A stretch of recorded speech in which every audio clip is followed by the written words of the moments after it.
Pune IT company अचानक बंद, 700 कर्मचारी बेरोजगार। पुण्याच्या हिंजवडी आयटी हब मधून एक अत्यंत धक्कादायक आणि संतापजनक बातमी समोर येत आहे।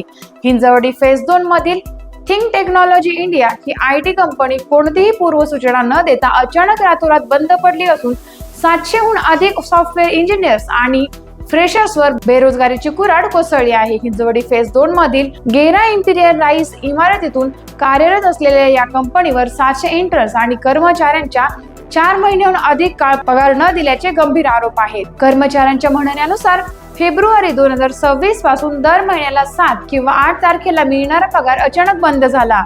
व्यवस्थापनाने अंतर्गत ऑडिट सुरू असल्याचे कारण सांगून पगार लवकर मिळेल असे आश्वासन दिले, मात्र ते आश्वासन कधीच पूर्ण झाले नाही।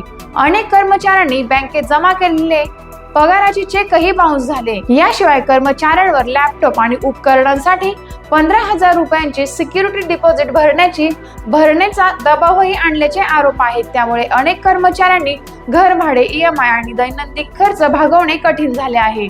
फोरम ऑफ आयटी एम्प्लॉईज म्हणजेच FITE चे अध्यक्ष पवनजित माने यांनी सांगितले की अनेक प्रभावित कर्मचाऱ्यांनी पोलिसांकडे तक्रार दाखल केल्या आहे।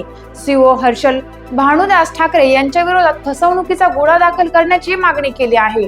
पुण्यासारख्या आयटी हब मध्ये घडलेल्या या प्रकाराने संपूर्ण आयटी क्षेत्रात खळबळ उडाली असून नोकऱ्यांच्या सुरक्षिततेचा प्रश्न पुन्हा एकदा ऐरणीवर आला आहे। सगळ्या कंपन्या, आणि यांना कंपन्या म्हणण्यामध्ये काही अर्थ नाही, हे सगळे स्कॅमस्टर्स आहेत आणि कन्सल्टंट फर्म्स आहेत ज्या अशा पद्धतीनं एम्प्लॉईज कडून पैसे घेतात आणि त्यांना जॉब देण्याचा आयटी मध्ये एक आमिष दाखवतात।